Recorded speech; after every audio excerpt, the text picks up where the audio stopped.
So, the power goes out. When it comes to backup, you've basically got two main choices: a modern battery station or a good old-fashioned gas generator. And let me tell you, they are fundamentally different. The right one for you really depends on what you need. So let's break down this whole dilemma. Okay, just imagine it for a second. The lights flicker and then nothing. It's dark, it's quiet, the hum from the fridge is gone, your Wi-Fi is dead. What do you do? This isn't just about being bored. For a lot of us, having a plan is about staying safe and secure. All right, before we even get into the numbers, the watts, the runtime, all that, we have to start with the most critical factor, the one that, and I'm not exaggerating here, can be a life or death decision, and that's safety. And this slide right here gets straight to the point. It's the absolute biggest difference between the two. You can run a battery power station literally anywhere inside your house, but a gas generator, it can never, ever be used indoors. And no, not even in the garage with the door cracked open. There's a deadly serious reason for that rule. The reason is carbon monoxide. And look at this number. According to the Consumer Product Safety Commission, portable generators are linked to about 85 deaths from CO poisoning every single year in the US. This isn't some rare freak accident. It's a consistent and tragic reality of misusing them. And here's what's so terrifying about it. You can't see it and you can't smell it. The initial symptoms, headaches, feeling dizzy, it's so easy to just brush that off as stress or the flu, especially when you're already dealing with an outage. That's why the outdoors only rule is an absolute. And for millions of people who depend on electricity for medical equipment, like an oxygen machine, this isn't even a debate.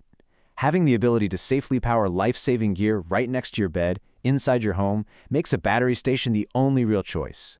Okay, so with the huge safety issue out of the way, let's get into performance.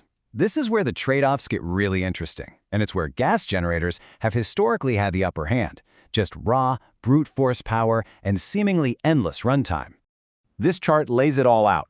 Gas generators give you a ton of power for your money, and hey, as long as you can keep pouring gas in, they'll just keep running.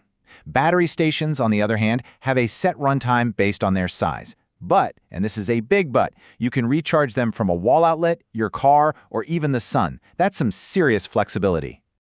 Now, to make sense of those power numbers, you gotta understand two things. First up, running watts. This is the easy one. It's just the steady, continuous power an appliance needs to, stay on and do its job.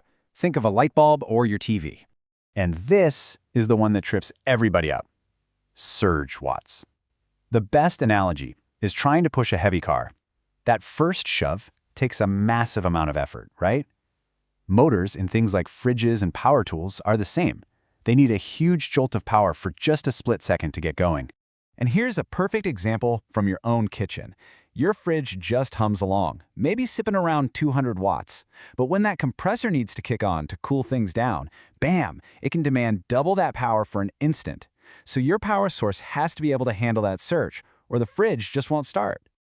Okay, spec sheets are one thing, but what's it actually like to live with one of these things during an outage? Let's talk about the day-to-day reality, the actual user experience. And the difference here is, well, it's night and day. A battery station is about as loud as a quiet library. A gas generator, though, it's like having a lawnmower running constantly right outside your bedroom window.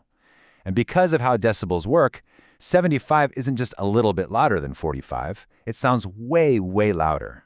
Your neighbors will thank you for choosing battery. And then there's the upkeep. A gas generator is an engine. It needs oil. It needs clean filters. You got to worry about the fuel going bad.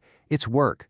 A battery station, you just keep it plugged in and charged. That's it. No moving parts, no fluids, no fuss.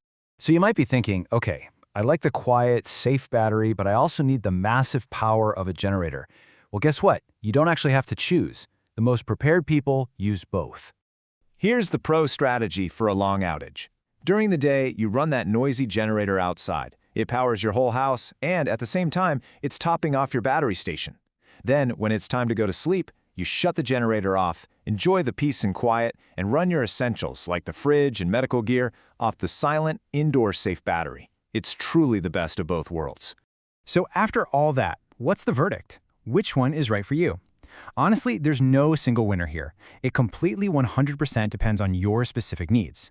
Let's walk through how you can decide. Just ask yourself these questions. Is indoor use an absolute must? Like if you're in an apartment or have medical needs, Then it's the battery station. End of story. Do you need to run something huge like a well pump or central air? You're probably looking at a gas generator. Is budget your main concern for max power? Gas usually wins there. It's all about figuring out your priorities. And that really brings us to the final thing to think about. What's the bigger goal here? Are you just trying to get through a few hours of darkness to keep the lights on and your phone charged?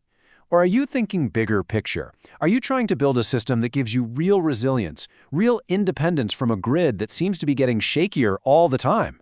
Something to think about.